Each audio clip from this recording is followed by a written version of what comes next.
रजामंदी से पहले लाल बत्ती में आए जिला पंचायत अध्यक्ष, सुप्रीम कोर्ट की गाइडलाइन का खुलेआम उल्लंघन, बीजेपी दफ्तर पर लगी लाल पीली बत्ती की रेलमपेल।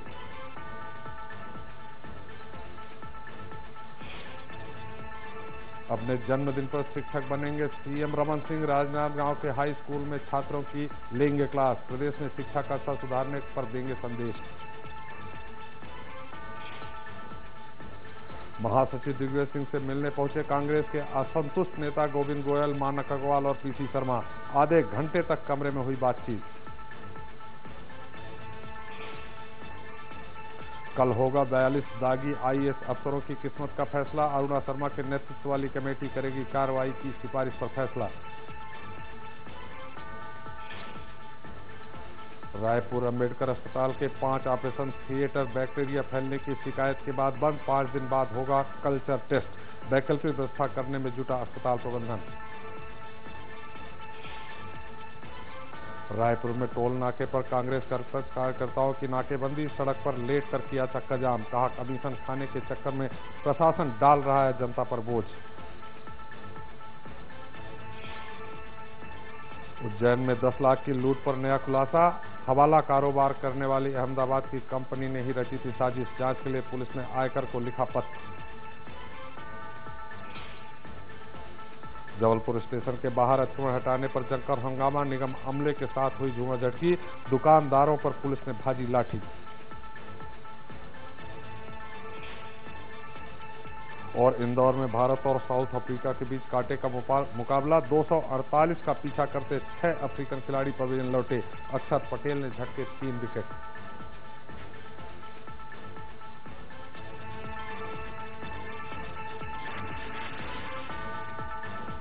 Program is sponsored by CXCT.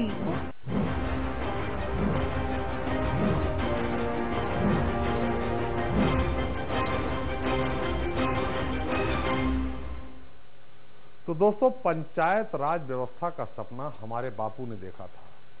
उनका सपना था कि समाज के निचले स्तर तक के हर व्यक्ति को समान अधिकार मिले, और उन्हीं के सपने को पूरा करने के लिए मध्य प्रदेश में त्रिस्तरीय पंचायत व्यवस्था की नींव रखी गई। मध्य प्रदेश देश का पहला राज्य है जहां त्रिस्तरीय पंचायत व्यवस्था लागू हुई। हालांकि कर्नाटक में पंचायत राज सबसे पहले लागू हुआ, मगर त्रिस्तरीय पंचायत व्यवस्था मध्य प्रदेश में ही शुरू हुई। इसके पीछे मंशा थी कि गांव की शासन व्यवस्था और उनसे जुड़े सरकारी तंत्र पर कार्यकारी नियंत्रण अब पंचायतों के हाथ में ही हो। लेकिन मध्य प्रदेश में सत्ता का विकेंद्रीकरण हमेशा से एक राजनीतिक प्रयोग का विषय रहा है। राज्य में जब जब सत्ता बदली तो विकेंद्रीकरण का रूप बदला, व्यवस्थाओं के बीच का संतुलन भी बिगड़ा, और पंचायत प्रतिनिधियों ने पंचायत राज अधिनियम 1993-94 में हुए संशोधन का विरोध करते हुए दलील दी कि हम भी सांसदों और विधायकों की तरह ग्राम पंचायतों से लेकर जिला पंचायत तक के चुनाव जीत कर आए हैं, तो हमें भी उनके बराबर सुविधाएं मिलनी ही चाहिए।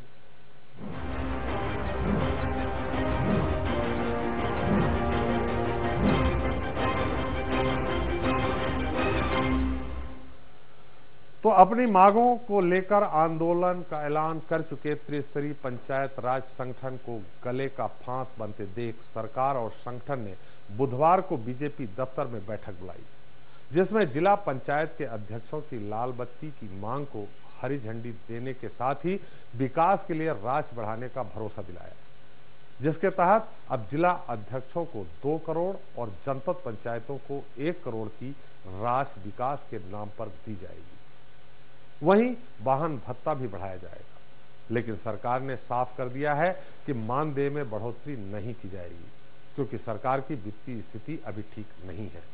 वहीं अपनी अधिकतर मांगों पर सहमति बनने के बाद बैठक में शामिल हुए पंचायत प्रतिनिधियों ने खुशी खुशी खुद को आंदोलन से किनारे कर लिया। हालांकि अभय मिश्रा और डीपी धाकड़ से जुड़ा पंचायत नेताओं का एक गुट अभी भी सरकार पर वादा खिलाफी का आरोप लगाते हुए 28 अक्टूबर को आंदोलन करने पर अड़ी है।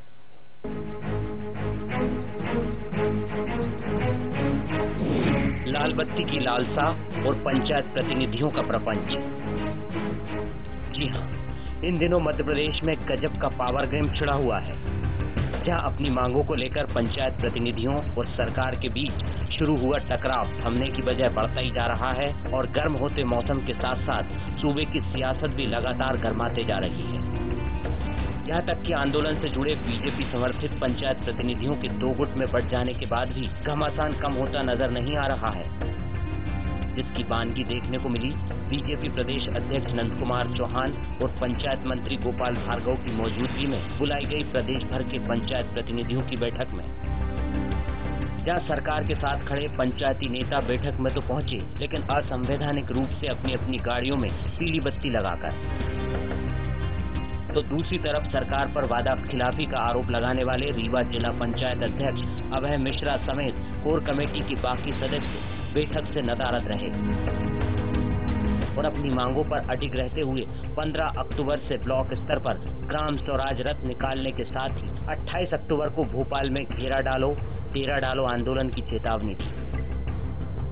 और जो भी 17 मांग थी उनमें 15 मांगे जो उस दिन 30 सितंबर को माननीय मंत्री जी ने कहा वो सब मान ली और लाल बत्ती का भी आज घोषणा कर दी कि लाल बत्ती भी दे रहे, जिला पंचायत को पीले बत्ती भी दे रहे और गन भी दे रहे। नहीं, अब आज के बाद कोई आंदोलन नहीं होगा। और ये 28 तारीख से पहले माननीय मंत्री जी ने, माननीय अध्यक्ष जी ने बोला है कि अपन इसका प्रतिबद्ध जारी कर देंगे, इसके बाद कोई आंदोलन नहीं होगा। मुख्यमंत्री जी के लौट आने के बाद उनका डगर डगर देखकर हम इंतजार कर रहे हैं। हमने ये बात प्रदेश अध्यक्ष जी को पत्र के माध्यम से कही भी है। हमने ये भी बात कही है कि पंचायती राज से मैं मुंह नहीं मोड़ सकता। अपने 5 लाख 7 लाख चुने हुए जनप्रतिनिधियों से जो वादा किया है और उनको जो अपने साथ दौड़ाया है, उनसे मैं भाग नहीं सकता। अगर इसको आप अनुशासन में मानते हैं तो वो मान लें, या सत्य की डगर मानते हैं तो वो मान लें, लेकिन मुझे सत्य में ही चलना है। उधर चेक का चैप्टर पहले ही क्लोज करने के बाद बुधवार को बीजेपी दफ्तर में हुई बैठक में भी नंद कुमार चौहान ने अभय मिश्रा और डीपी धाकड़ पर जमकर हमला बोलते हुए वेतन बढ़ाने से साफ इनकार कर दिया। काहे का आंदोलन? ये सारा पंचायत राज के प्रमुख लोग, सारे स्तंभ मध्य प्रदेश के यहाँ पे इकट्ठा थे। सर, उन लोगों का क्या कुछ अनुशासनात्मक कार्रवाई की जाएगी? काहे की? हम तो ये सारे हमारे लोग हैं, उनको बैठक में इसलिए नहीं बुलाया क्योंकि उन्होंने उस दिन जो बैठकर बात हुई थी उसके बाहर जाकर बातें की। जो उनकी अपेक्षाएं थी, जो इच्छाएं थी, जो चाहते थे, राज्य शासन की ओर से हम लोगों ने प्रयास किया है कि अधिकतम मांगे उनकी स्वीकार कर ली जाए, उनको सम्मान मिले, उनके लिए प्रतिष्ठा मिले। और जो अधिकारों की बात वो करते हैं कि अधिकार हमारे पास में नहीं है या हम कहीं कमजोर पड़ रहे हैं, तो उन्हें और सशक्त बनाने के लिए और अधिकार संपन्न करने के लिए भी समुचित निर्देश देने का आज हम सभी लोगों ने निर्णय किया है। इससे पहले पंचायती राज अधिनियम 1993-94 में हुए संशोधन के विरोध, सांसद विधायकों की तरह लाल बत्ती, मंत्री पद की सुविधाएं और वित्तीय अधिकार बढ़ाने की मांग को लेकर पंचायत प्रतिनिधियों ने 2 अक्टूबर को राजधानी भोपाल में महा आंदोलन का ऐलान किया था, लेकिन सरकार की तरफ से मिले आश्वासन के बाद आंदोलन को रद्द कर दिया गया था। लेकिन सरकार द्वारा मांगे न माने जाने से पंचायत प्रतिनिधियों के एक धड़ का गुस्सा फिर से फूट पड़ा है। लिहाजा वो लामबंद होकर सरकार से 2-2 हाथ करने की तैयारी में है। वहीं सरकार की गले की हड्डी बन चुके इन बागी पंचायत प्रतिनिधियों को पार्टी से बाहर का रास्ता दिखाकर दूसरों के सामने सख्त संदेश पेश करना चाहती है, ताकि सरकार के विरोध में बुलंद हुई आवाज को किसी तरह दबाया जा सके। भोपाल से एक्सप्रेस रिपोर्टर सुधीर दंडोतिया के साथ मयंक शुक्ला।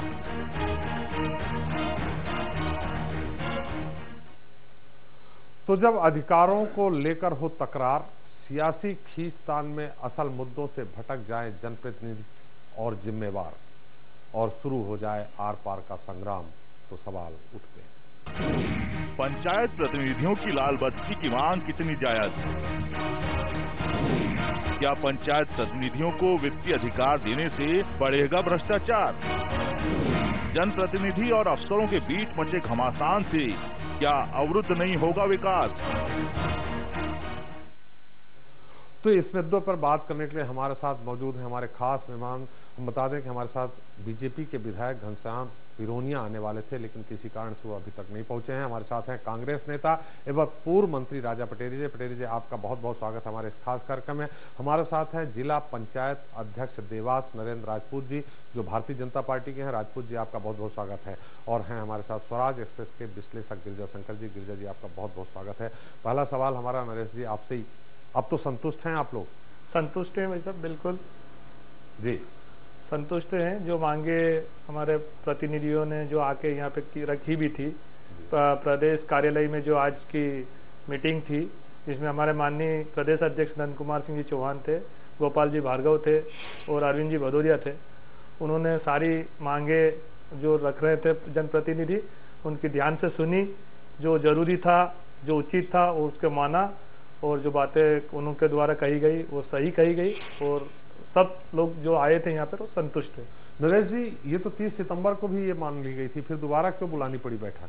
नहीं, 30 सितंबर को भी मांग ली गई थी, आज भी मांग ली गई थी, पर माननीय मुख्यमंत्री जी कोई व्यस्तम कार्यक्रम रहे इस 3-4 दिन के, जो क्योंकि पहले तो मुख्यमंत्री जी विदेश थे, विदेश से आने के बाद में 3-4 दिन ये कुछ कार्य, उनके पारिवारिक कार्य भी थे, और उस कारण वो माननीय मंत्री जी और प्रदेश अध्यक्ष जी बात नहीं कर पाए।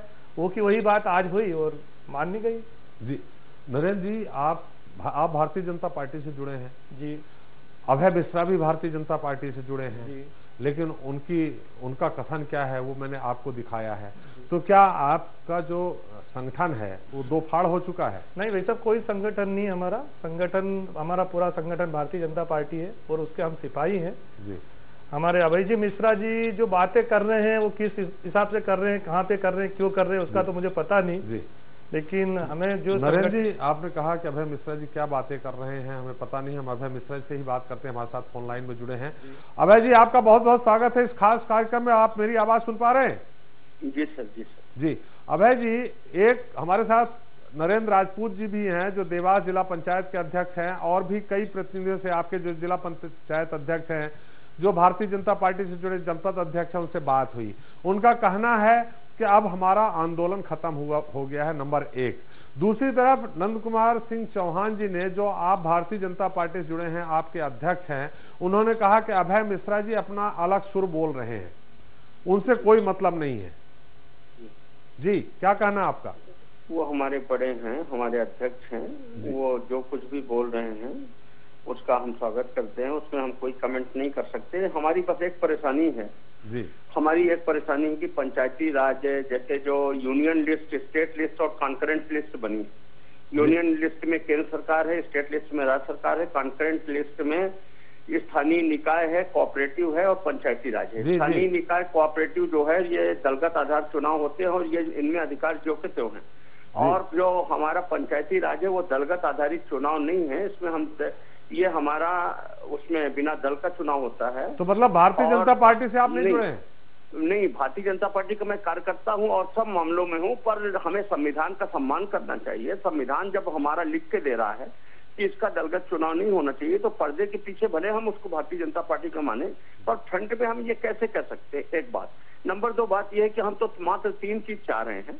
हम ये चाह रहे हैं कि जो एक्ट में है 23 विभागों का क्रियान्वयन, वो 7 स्थायी समितियां हैं, एक्ट है, विधानसभा से पारित एक्ट है, उसके अनुसार क्रियान्वित होना चाहिए और उन नक्तियों में हम लोगों का अनुमोदन होना चाहिए, और जो 23 विभाग हैं उनका 7 समितियों से होना चाहिए। इसमें हमारी जिला पंचायत और जनपद पंचायत का मामला हल हो जाता है और इसमें कहीं भी कोई आर्थिक बोझ नहीं आता है। केवल अफसरों से ने जो अतिक्रमण कर रखा है वो हटके हमको मिल जाएगा। आपने मांग में आपने रखा है कि आपको जो सीईओ हैं उनका ट्रांसफर का अधिकार भी दिया जाए।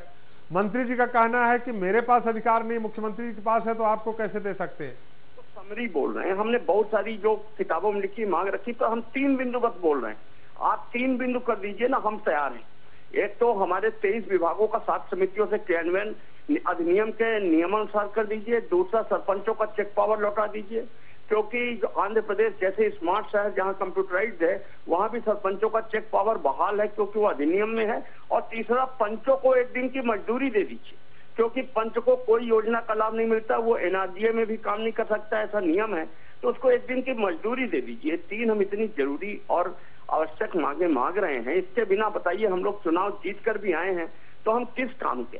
तो चलिए, भारतीय जनता पार्टी की सरकार है, जो चौहान साहब ने कहा है, नंदू भैया ने कहा है कि अभय मिश्रा से हमें मतलब नहीं, तो मतलब एक तरह से ये माना जाए कि आपकी जो डगर है वो थोड़ा पार्टी से अलग जा रही है। जी अभय जी, परिभाषित किया जाता है, लेकिन हमारी कोई डगर अलग नहीं है। केवल बात अपने संवैधानिक अधिकारों की बात कर रहे हैं।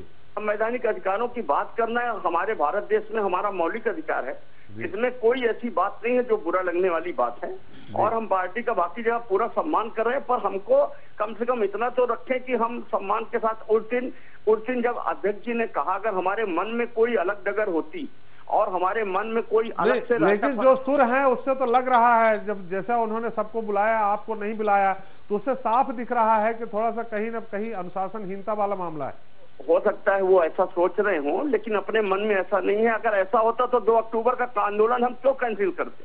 2 अक्टूबर का आंदोलन उनके एक आश्वासन में हमने कैंसिल कर दिया, और जो घोषणा की गई, जो मांगों सरकार की, वो मजाक नहीं हो सकता। मंत्री जी ने किया, प्रदेश अध्यक्ष जी को में किया, अगर हम उसका क्रियान्वयन नहीं करेंगे तो लोग हमारा भरोसा कल कैसे करेंगे? आज हमारी स्थिति ये है कि आज हम लोगों को जवाब नहीं दे पा रहे हैं, क्योंकि लोगों का आंदोलन हमने रोका था। हमने कहा था कि सब लोग रुक जाए, हमारी पार्टी ने मान लिया है। जब ये तो आवाज कि मेरी क्या स्थिति है, आज अभय मिश्रा ऐसा हो गया, हमारे को उस दिन सामने लाया गया। अभय जी मैं आपको रोकना चाहूंगा, हमारे साथ नंद कुमार चौहान जी हैं फोन लाइन में। चौहान साहब, आपका बहुत बहुत स्वागत है हमारे इस खास कार्यक्रम, स्वराज एक्सप्रेस के खास कार्यक्रम जनता मांगे जवाब में। चौहान साहब, अब मेरी बात सुन पा रहे हैं? हेलो। हाँ, मैं एसपी त्रिपाठी बोल रहा हूं। चौहान साहब, जनता मांगे जवाब स्वराज एक्सप्रेस के खास कार्यक्रम से आप मेरी आवाज सुन पा रहे हैं? आपका स्वागत है। हाँ जी। जी, अभी अभय मिश्रा जी हमारे साथ फोन लाइन में थे, हमारे साथ नरेंद्र राजपूत जी हैं। नरेंद्र जी का कहना है कि हमारी पूरी मांगे मान ली गई हैं, वो संतुष्ट हैं, लेकिन अभय मिश्रा अभी भी संतुष्ट नहीं है, जबकि भारतीय जनता पार्टी से ही जुड़े हुए हैं। देखिए, अब अभय मिश्रा जी अभी असंतुष्ट चल रहे हैं हर तरीके से जी, और उसका कोई उपाय हमारे पास नहीं है जी। हम उनसे भी संपर्क करने की कोशिश की, उनको बताया कि भाई सरकार की प्रक्रिया से सारी चीजें होंगी जी, लेकिन वो अभी क्या बताए उनका, मैं कुछ बोल नहीं सकता। जिस तरीके से वो सोच रहे हैं और जिस प्रकार का उनका ये रहा है। मैंने उनसे पूछा है कि आपकी डगर अलग जा रही है, पार्टी जो भारतीय जनता पार्टी है अनुशासनबद्ध पार्टी है, आपकी इस तरह मांग करना और उसके बाद बोलना कि 28 तारीख को आप आंदोलन करेंगे, तो उनका कहना नहीं, मेरी डगर बिल्कुल नहीं है, सही है। आप इसको किस रूप में लेते हैं? मैं तो इसको उचित नहीं मानता जी, किसी भी तरीके से। तो अगर वो आंदोलन करते हैं तो अनुशासनहीनता की कार्रवाई करेंगे आप उन पे? ये तो जब होगा जब देखेंगे। जी, चौहान साहब हमारे साथ हमारे राजनीतिक विश्लेषक गिरिजा शंकर जी हैं, आपसे सवाल करना चाह रहे हैं। गिरिजा जी। चौहान साहब, जो अभय मिश्रा ने, वो चाहे पार्टी के हों या पार्टी के बाहर के हों, उन्होंने जो मांगे रखी हैं पंचायत प्रतिनिधियों की ओर से, वो मांगे ऐसी हैं जो संविधान के अनुसार वो अधिकार पंचायत प्रतिनिधियों को मिलना चाहिए, और उस पर कोई सरकारी धन का कोई बोझ नहीं पड़ता। उन मांगों पर आज जो कुछ आपकी चर्चा के बाद जो घोषणाएं हुई हैं, उसमें उन मांगों का उल्लेख नहीं है, तो उन मांगों पर विचार करने में क्या दिक्कत थी? नहीं गिरिजा शंकर जी, मैं आपसे निवेदन करूंगा कि उस रोज भी मेरे बंगले पर बैठकर जो चर्चा हुई थी, हेलो जी जी, उस दिन की बैठक में जो मुद्दे तय हुए वो सारे के सारे मुद्दों पर ही आज चर्चा हुई है, उसी दिशा में सारे निर्णय हुए हैं। अंतिम मुहर माननीय मुख्यमंत्री जी से लगेंगी जी, और इसमें बीच में ये हुआ कि माननीय मुख्यमंत्री जी जापान यात्रा पे चले गए थे जी, वो 8 को लौटे, फिर उनको बिहार चुनाव में जाना पड़ा, बीच में उनके माताजी का श्राद्ध वगैरह आया, तो हम उनसे संपर्क नहीं कर पाए जी। लेकिन जो बातें तय हुई, और आज भी बैठ के उस दिन की बैठक में एक कमी रह गई थी कि जनपद अध्यक्ष उसमें नहीं थे जी, तो जनपद अध्यक्षों का ये आग्रह था कि भाई हमारी बात हमारे द्वारा रखी जाए जी, हमारे निर्णय कराने वाले जिला पंचायत अध्यक्ष कौन होते हैं जी।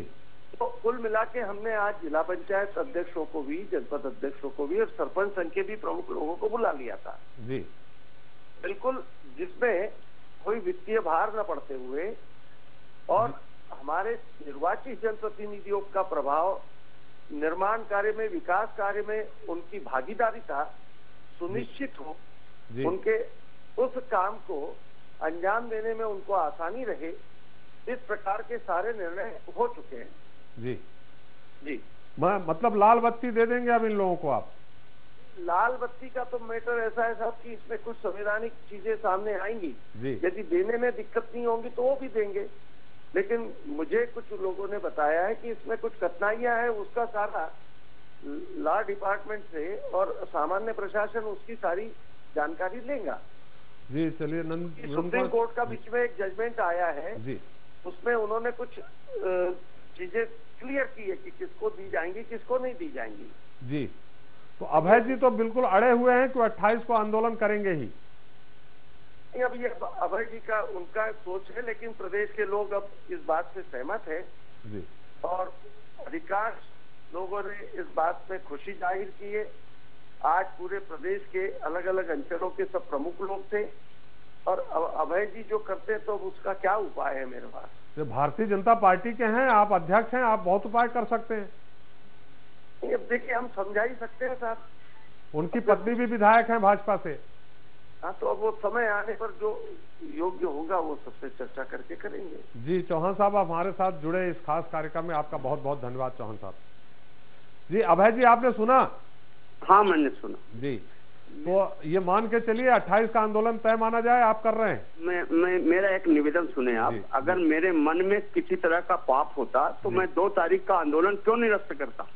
इनके एक शब्द कह देने पर 2 तारीख का आंदोलन क्यों निरस्त करता? उस दिन आखिर मुझे नहीं, वो तो निरस्त कर दिया आपने, लेकिन अब 28 का आंदोलन जो करने जा रहे हैं, आपने खुद सुना, उन्होंने कहा कि अब उनको जो करना है करें। एक तरह से अप्रत्याशित रूप से, सीधे तो नहीं, परोक्ष रूप से वो कार्रवाई भी कर सकते हैं चूंकि आप भाजपा के हैं।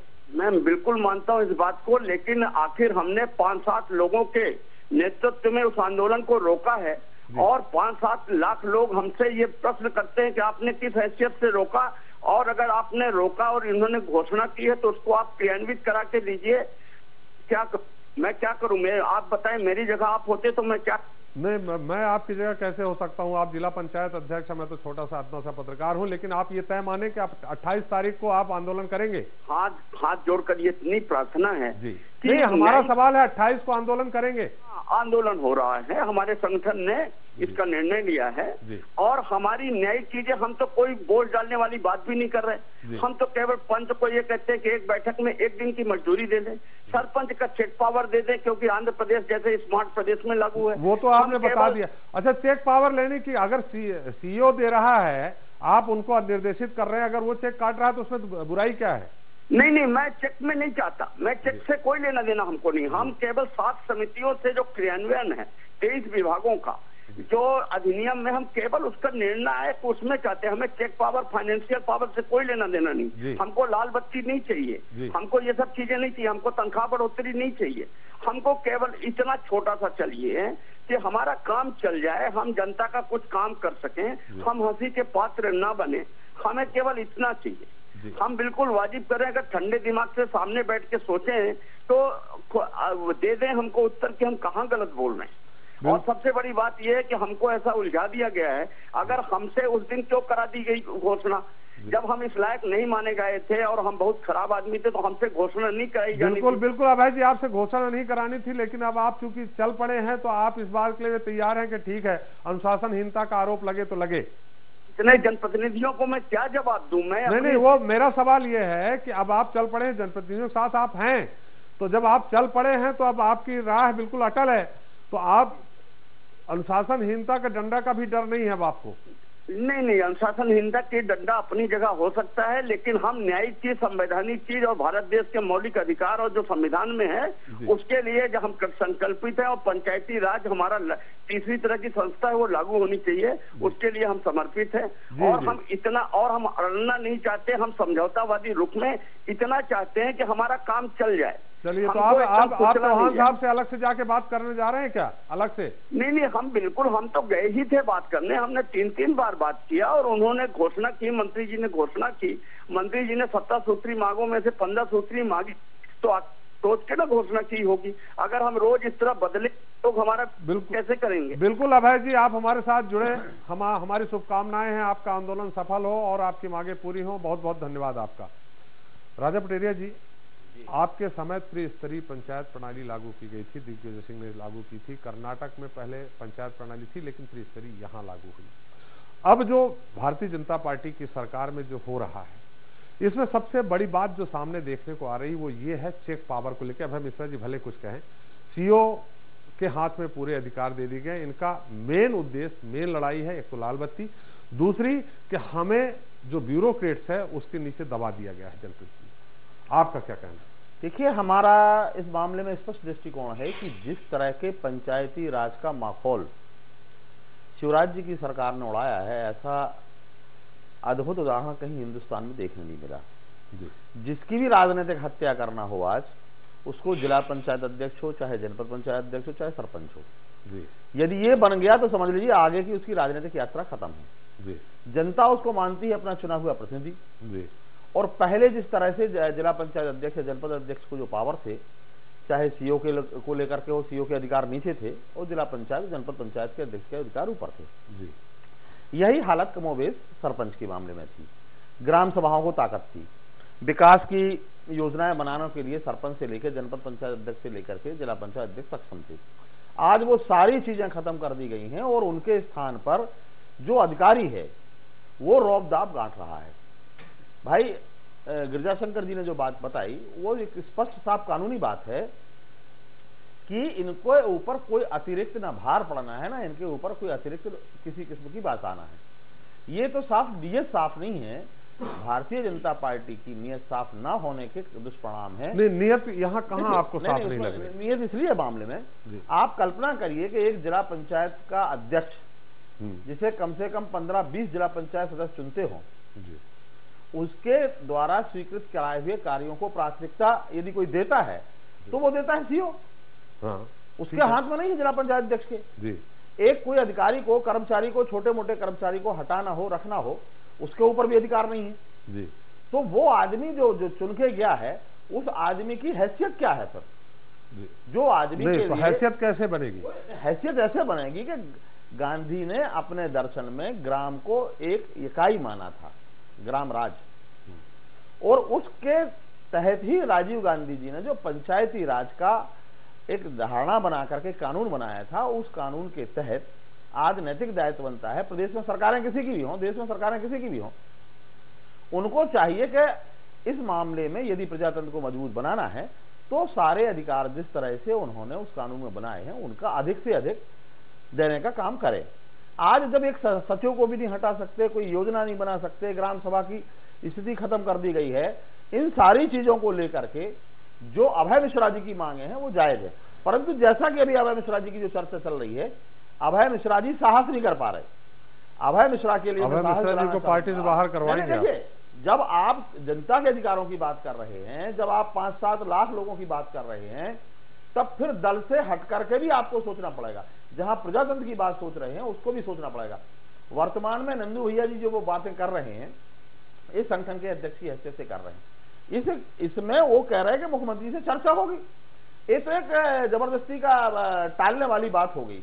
और नंदू भैया जी तो कब क्या बोल रहे हैं, ईश्वरी मालिक है, किसान मार रहे हैं। ये राजा जी, ये मुद्दा नहीं है, मुद्दा यहाँ दूसरा है। परंतु देखिए, इतने बड़े सरकारी पार्टी के अध्यक्ष हैं, तो जिस तरह से वो उन्होंने बात रखी है वह बात कोई संतोषजनक बात नहीं है। और उसके पीछे जो मूल कारण है, भारतीय जनता पार्टी का दर्शन है एक चालुकानुवर्ती। अच्छा राजा जी, निश्चित तौर पे दर्शन बहुत लंबा हो जाएगा। हमारा सवाल यहाँ है कि अगर ठीक है जनप्रतिनिधि त्रिस्तरीय पंचायत प्रणाली जब लागू की गई, लेकिन ये सबको मालूम है, जनता से लेकर आप भी जानते हैं कि उतनी ही तेजी से भ्रष्टाचार भी नीचे तक पहुंचा। भाई भ्रष्टाचार नीचे पहुंच रहा है, परंतु जनता को आपको जागृत करना है। जनता अपने चुने हुए प्रतिनिधि पर लगाम लगाएगी जी। और आपके पास कानून है जो दूसरे भ्रष्टाचारियों के ऊपर कानून लागू करते हो, उसके माध्यम से आप इन प्रतिनिधियों पर भी कानून लागू करें। ये कोई बात थोड़ी हुई कि हम आपको ये हथियार देंगे तो आप इसका दुरुपयोग करेंगे। अरे भाई, आपको यदि प्रजातंत्र लाना है, मैं मजबूती लाना है, तो जनता को सक्षम बनाने के लिए जो छोटी छोटी संस्थाएं हैं इनको ताकत देना पड़ेगी। चाहे स्थानीय संस्थाएं हो, चाहे पंचायत हो, चाहे जिला पंचायत हो, जनपद। आज जनपद पंचायत के सदस्य की हैसियत कुछ भी नहीं है।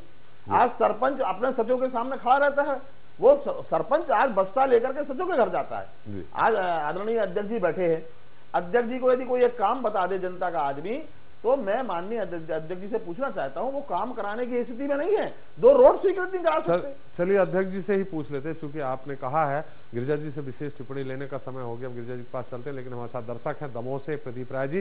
प्रदीप जी, आपका स्वागत है इस कार्यक्रम में, अपना सवाल करें। सर, आज जिस तरह से पंचायत प्रतिनिधि महत्वाकांक्षी होकर मांगे रखने लगे हैं, इसके पीछे क्या राजनीतिक पार्टियों, चाहे वो विपक्ष हो या सत्ता पक्ष, इनका मुंह लगाना जिम्मेदार नहीं है? जो इन जनप्रतिनिधियों की मॉनिटरिंग, व्यक्तिगत विकास और पारदर्शिता पर नजर रखने वाले नियमों को लाने की जगह वोट बैंक के तुष्टीकरण पर चलना चाहते हैं। क्योंकि हम देखते हैं ये लोग स्कॉर्पियो पर आ जाते हैं, बोलेरो पर आ जाते हैं, और अगर जिला पंचायत अध्यक्ष उपाध्यक्ष का चुनाव हो तब 10-20 लाख रुपए बांटते। कुछ मैं सभी नहीं कहना चाहूंगा, और सरपंच भी देखते हैं सर कि महीनों अगर चुनाव खिंचता है तो शराब, मुर्गा और गिफ्टे बांटते हैं। तो आपका सवाल क्या है प्रदीप जी? आज थोड़ा सवाल आपका नहीं समझ पा रहा हूँ सर। सवाल ये है कि इनकी मॉनिटरिंग वाले नियम क्यों नहीं लाए जाते हैं? इन पर इनका व्यक्तिगत विकास ना हो, बल्कि क्षेत्र का विकास हो और लोगों का विकास हो। जी प्रदीप जी, हमारे साथ मॉनिटरिंग वाले मुद्दा होगा क्यों गिरिजा जी? नहीं, वो सारे मुद्दे हैं। दरअसल देखिए, इस पूरी बहस की जो शुरुआत जिस तरह से हुई और जो मुद्दे हमारे सामने आए, मैं समझ नहीं पा रहा हूं कि हम पंचायत प्रतिनिधियों के अधिकारों की या उनके गरिमा और उनके सम्मान की चर्चा कर रहे हैं, या बीजेपी के अंदर जो गुटबाजी है उसकी चर्चा कर रहे हैं। पंचायतों के बीजेपी के ही जो समर्थित जो जिला पंचायत अध्यक्ष हैं वो आंदोलन की राह पे। नहीं, सवाल ये है कि वो बीजेपी के कैसे हो गए?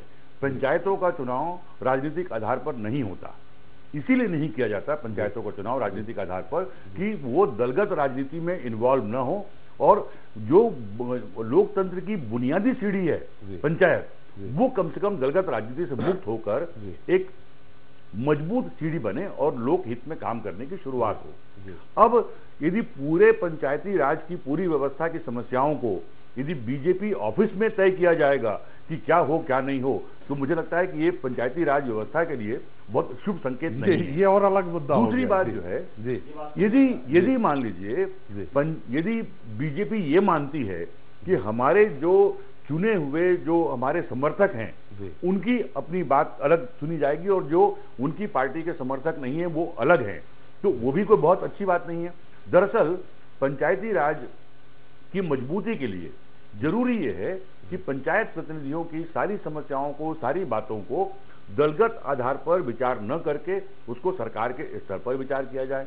एक दूसरी बात यह है कि मुझे नहीं मालूम कि लाल बत्ती की मांग और वेतन बढ़ाने की मांग और दूसरी मांग कहां से आई, किसने उठाई, क्या की। आज यदि अभय मिश्रा जो एक संघ के प्रतिनिधि के रूप में, संघ के अगुवा के रूप में हमारे सामने आए और उन्होंने जो मांग रखी है, मुझे नहीं लगता कि उस मांग को मानने में किसी भी सरकार को कोई दिक्कत होनी चाहिए। वो बुनियादी सवाल है कि जो पंचायतों में समितियां होती हैं अलग अलग कामों के लिए, उन समितियों का गठन होकर उन समितियों के माध्यम से योजनाएं बने, योजनाओं पर क्रियान्वयन हो और उसका अधिकार पंचायतों को मिले। मुझे लगता है कि ये अधिनियम की मूल भावना है, और यदि यही उनसे ये अधिकार भी उनके पास नहीं है, यदि पंचायतों में समितियां भी नहीं बनती और बिना समितियों के काम हो रहा है, तो वो अपने आप में बहुत ही गलत है। हमारे साथ में जो देवास पंचायत, जिला पंचायत के अध्यक्ष बैठे हैं, वो इस बात को तस्दीक करेंगे कि जो अभय मिश्रा जी ने जो बात कही है, क्या उससे वो सहमत हैं कि वो समितियां होनी चाहिए कि नहीं होनी चाहिए। और दूसरी बात, यदि वो अभय मिश्रा जी जो एक प्रतिनिधियों के अगुवा बने, उन्होंने साफ कहा है कि हमको लाल बत्ती और चेक पर साइन करने का अधिकार या वेतन वृद्धि ये हमको नहीं चाहिए। हमको चाहिए केवल ये कि समितियां बने अधिनियम के अनुरूप और उसके अनुरूप हम काम कर सकें। क्या राजपूत जी इस बात को तस्दीक करेंगे कि उनकी बात सही है या उनकी मांग अलग है और इनकी मांग अलग है? जी, उसे मैं आपको बता दूं, जो उन्होंने अपने बिंदु बताए हैं, 7 बिंदु हैं, उनमें अगर एज इट इज लागू किया जाता है तो सारे अधिकार जिला पंचायत अध्यक्ष के पास चले जाते हैं, चेक पावर से लेकर सारे। वो राजपूत जी से ही पूछेंगे। हमारे साथ एक और दर्शक है सिलवानी से, राघवेंद्र जी। राघवेंद्र जी, स्वागत है आपका, अपना सवाल करें। जी, सवाल करें राघवेंद्र जी। जी, मैं नरेंद्र राजपूत जी से पूछना चाहता हूँ। आप टीवी सेट का वॉल्यूम बंद कर दें तो आपकी आवाज आएगी, कृपया। मैं नरेंद्र राजपूत जी से पूछना चाहता हूँ।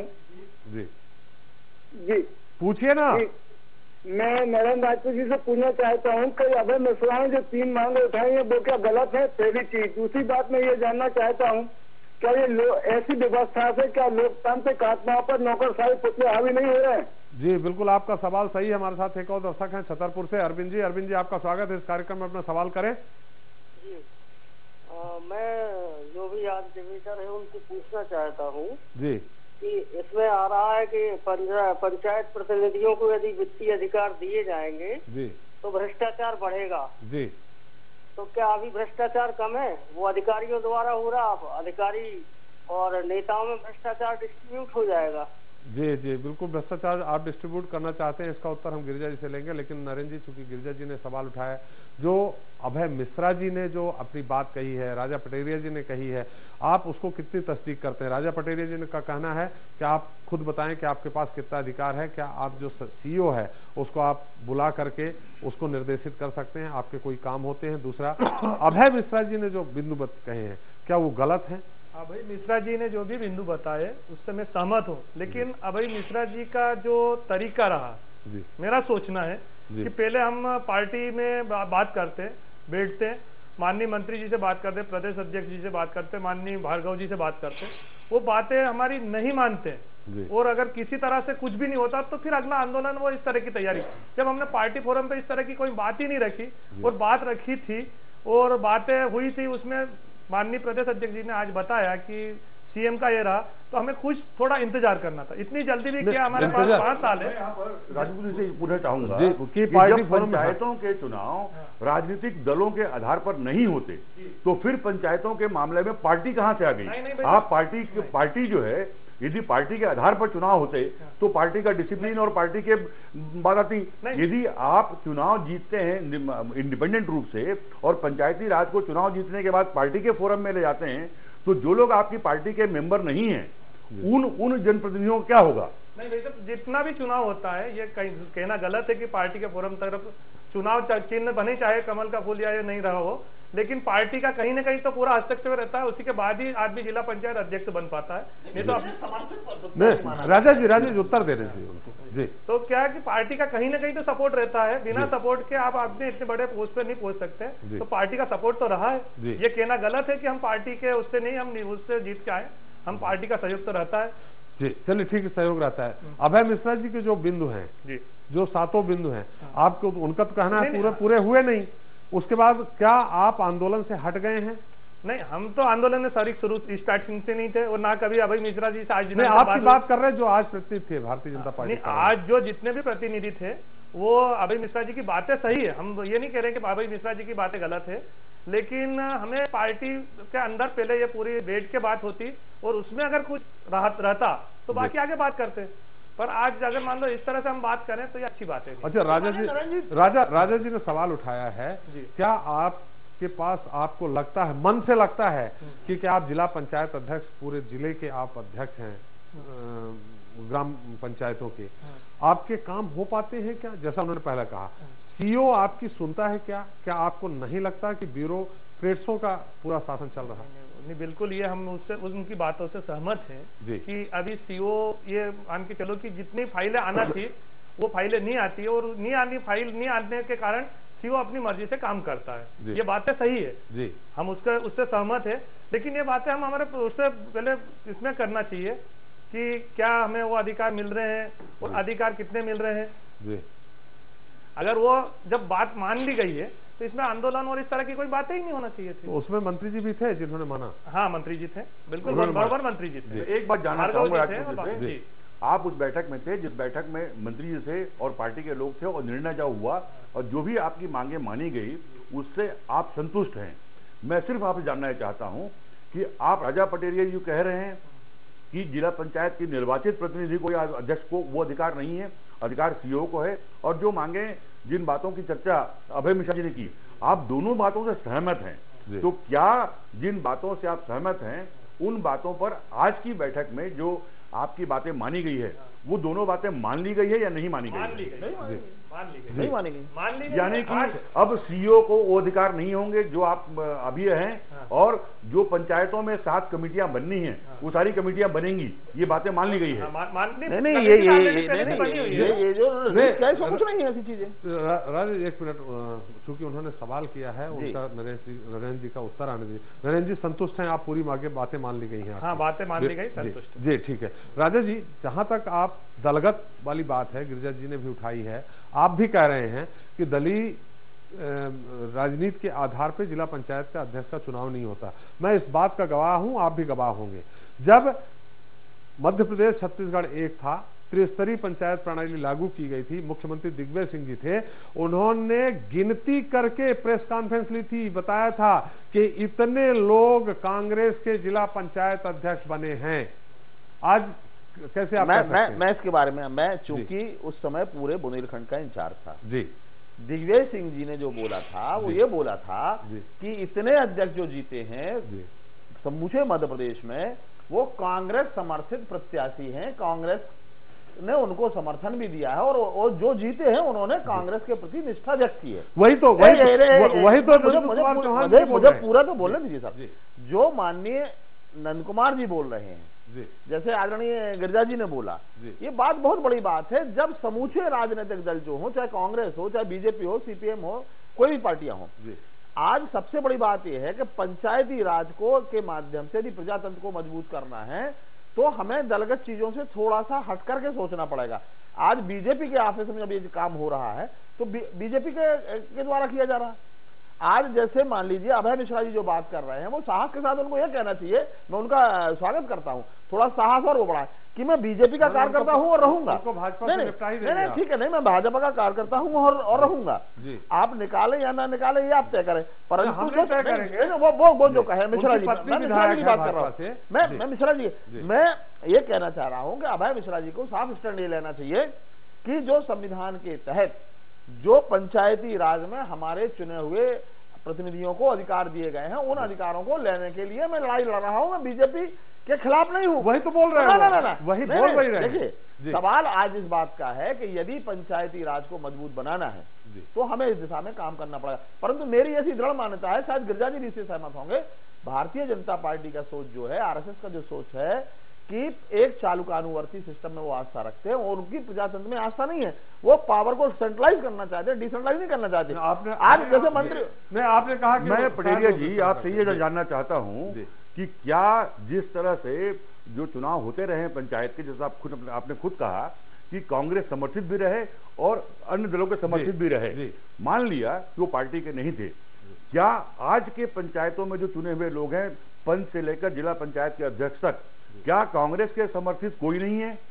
सारे के सारे बीजेपी के हैं। और यदि कांग्रेस समर्थित हैं तो आपका इस पूरे मुद्दे पर आपकी पार्टी का स्टैंड क्या है? आपके पार्टी के लोग क्या कहा है? जो आंदोलन की अगुवाई कर रहे हैं वो भी कांग्रेसी हैं। नहीं, हमारा स्टैंड इसमें साफ ये है कि जो हमारे लिए अधिकार दिए गए हैं, उन अधिकारों को लेकर के, संविधान के तहत जो अधिकार दिए गए हैं, उन अधिकारों के प्रति हमें सचेत रहते हुए लड़ना है। और इस बात के लिए मैं व्यक्तिगत तौर से और कांग्रेस पार्टी का उपाध्यक्ष होने के नाते प्रदेश कांग्रेस कमेटी का, इस बात पर पार्टी के अंदर अभी परसों चर्चा भी हुई कि हमको इस मामले में स्पष्ट लाइन ये लेना है कि जो संविधान के तहत हमको ताकत दी गई है, उस ताकत के लिए हमें पंचायती आंदोलन में समर्थन देना है। बिल्कुल राजेश जी, थोड़ा सा हमारे साथ कुछ दर्शक हैं, उनके अलग अलग सवाल हैं। उदयपुर से हमारे साथ बीएस चक्रधर है। चक्रधर जी, आपका स्वागत है, अपना सवाल करें। सवाल ये है कि निर्वाचित प्रतिनिधियों को अधिकार देने में कौन सी कठिनाई है? वित्तीय अधिकार भी हों और अधिक उनके अधिकार बढ़ाए जाएं, और आईएएस को उनके सचिव के रूप में काम करना चाहिए जैसा कि पूर्व में होता था। ये आपका सुझाव भी हुआ और सवाल भी हुआ। इस सवाल का तो राजा जी बिल्कुल आपका समर्थन करके उत्तर देंगे। नरेंद्र जी कितना बोलते हैं मुझे नहीं मालूम, लेकिन गिरिजा जी से हम इसका उत्तर जरूर लेंगे। लेकिन हमारे साथ एक और दर्शक हैं रीवा से। नरेंद्र जी स्वागत है, अपना सवाल करें। जी, हमारा सवाल है राजपूत साहब से जी, जिला पंचायत अध्यक्ष देवास से जी, कि इन्होंने बार बार कहा है कि भाई पार्टी के अंदर बैठ के बात करना चाहिए जी। तो 26 तारीख से लगातार 30 तारीख तक इनके दोनों मंत्री जी नरोत्तम मिश्रा भी थे। आप सवाल करें, सूचना नहीं दें। नहीं, निवेदन ये है जी कि पार्टी के अंदर बैठ के अभय मिश्रा जी ने बात किया, उसके बाद 2 तारीख का कार्यक्रम वो किया, कैंसिल किया, अब 11 तारीख तक इंतजार किया, तो पार्टी ने क्या किया इसके मामले में? नहीं, तो ये वो नंद कुमार चौहान जी उत्तर देंगे, नरेंद्र जी कहाँ से देंगे वो तो अलग है। उन्होंने कहा कि पार्टी के अंदर बैठ के बात करनी चाहिए। हमारे साथ एक और दर्शक हैं बरेली से, सुरेश जी आपका स्वागत है, सवाल करें। लगता है उनसे संपर्क हमारा संपर्क कट गया। हमारे साथ सुजालपुर से एक और दर्शक हैं, राकेश जी आपका स्वागत है, सवाल करें। हेलो, हाँ राकेश जी सवाल करें। वो बोल दिया उधर, लगता है उनसे भी संपर्क नहीं हो पा रहा। गिरिजा जी हम आपसे उत्तर चाहेंगे, क्योंकि वो ऐसा सवाल था कि राजा पटेरिया जी तो उनका समर्थन करेंगे ही, तय है। आपसे उत्तर चाहेंगे, लेकिन नरेंद्र जी वो जो एक रीवा से सवाल आया था, क्या आप उसका उत्तर देना चाहेंगे? सवाल यह आया था कि अभय मिश्रा जी ने जो बैठ के बात की है, सारे मंत्री थे, उसके बाद उन्होंने कहा आंदोलन स्थगित कर दो, 2 तारीख का आंदोलन स्थगित होता है, फिर भी बात नहीं मानी जाती, फिर से दूसरी बैठक बुलाने मानने वाली बात ही कहाँ है? बात मानने वाली बात ही नहीं है। 8 तारीख को माननीय सीएम साहब आए, आज तारीख 13 है, 13 तारीख को पार्टी ने बैठक बुलाई ली, आपने सभी को बुलाया भी सही, आज पूरी बातें भी हुई, इतना कहाँ डिफरेंस रहा? 5 दिन या 4 दिन तो अब इतने बड़े प्रदेश में माननीय मुख्यमंत्री जी भी इसी काम के लिए नहीं, उनको भी बिहार चुनाव भी पारिवारिक भी है, बुरा वो देखना है, तो अब 3 दिन या 4 दिन अगर लेट हुए तो 4 दिन कोई बड़ी भारी, मैं माननीय मिश्रा जी को निवेदन करना चाहता हूँ कि 4 दिन कोई लेट नहीं हुए।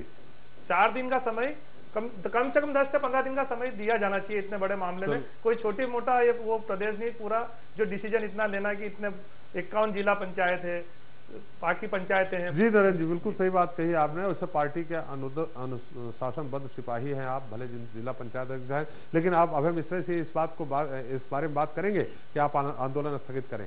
हाँ बिल्कुल, मैं तो करूंगा। चलिए गिरिजा जी, एक सवाल ये आया था कि प्रशासन माने ब्यूरोक्रेट्स यानी अधिकारी वर्ग हावी हो रहे हैं जनप्रतिनिधियों के, इस व्यवस्था के तहत आपका क्या मानना? बिल्कुल सही कहना है उनका।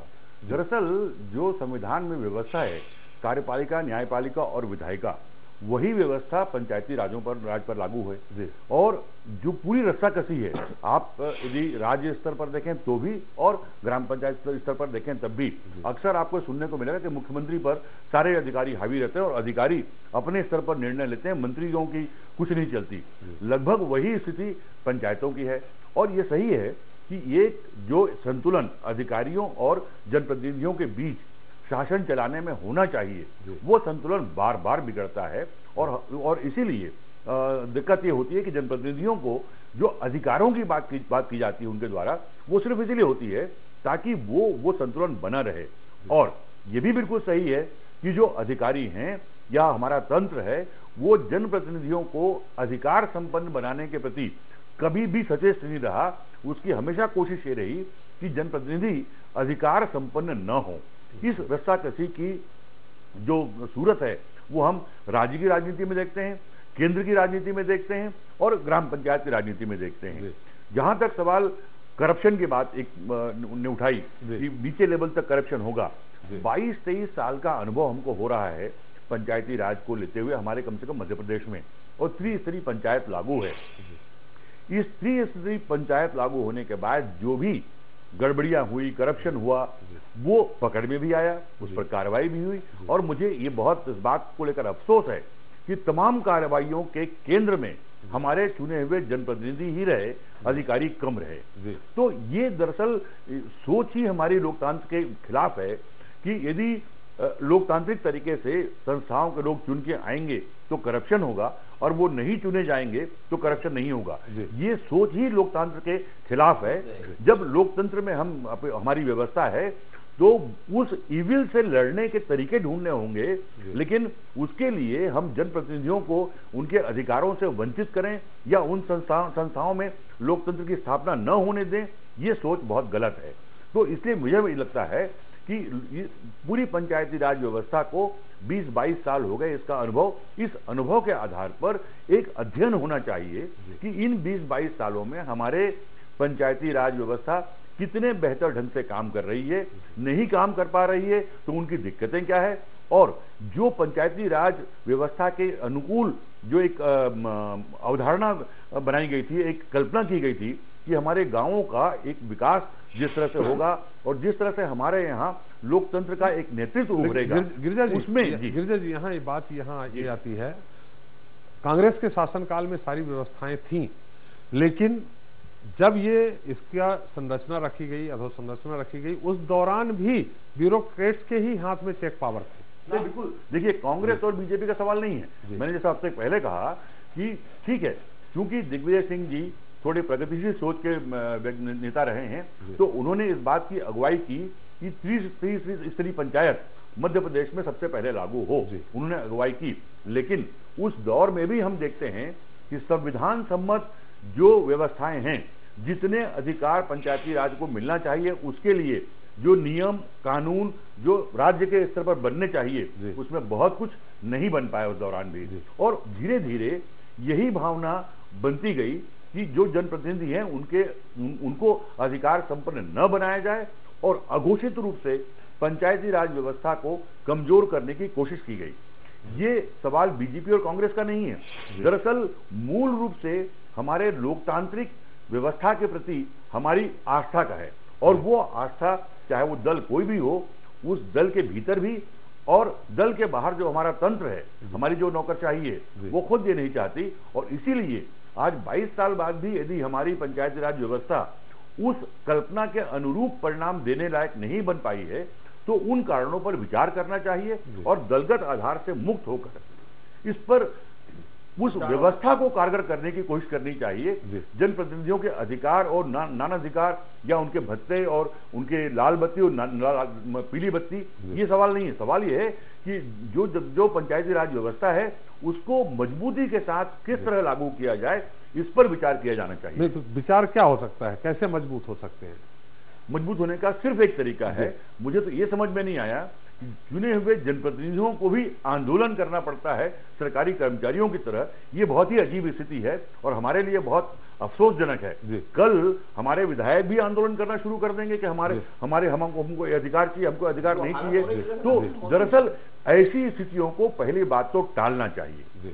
ये जनप्रतिनिधियों को भी सोचना चाहिए। शायद वही कह रहा हूं मैं, शायद हमारे जो जनप्रतिनिधि चुन के आए हैं, पंच और सरपंच चुन के आए हैं, शायद उनमें भी वो जो एजुकेट करने की जो बात है कि जिसमें उनको इस बात को महसूस करना चाहिए कि वो सरकारी कर्मचारी नहीं है, वो चुने हुए सम्मानित जनप्रतिनिधि हैं, लोकतंत्र के वाहक हैं। और ये बात तब आएगी जब उनको क्या अधिकार मिले और क्या अधिकार नहीं मिले, इस पर किसी तरह की बहस की कोई जरूरत नहीं है। पंचायत के प्रतिनिधियों को मांग रखने की या सरकार को मांग मानने की अधिनियम में सब कुछ परिभाषित है कि क्या क्या अधिकार नगर पालिका, नगर निगम या पंचायतों को दिए जाएंगे। उस अधिनियम के अनुरूप वो सारे अधिकार यदि पंचायती राज को सौंप दिए जाएं, तो उसके बाद मुझे लगता नहीं है कि किसी तरह की कोई गुंजाइश। आंदोलन उसी बात को हो रहा है, आंदोलन उसी बात भाई बोल रहे हैं। इसीलिए जैसे मैंने कहा, मैंने इसलिए जो अभय मिश्रा जी की बात को मैंने सब कोट किया और उस पर मैंने सवाल भी किए कि अभय मिश्रा जी जो बात कह रहे हैं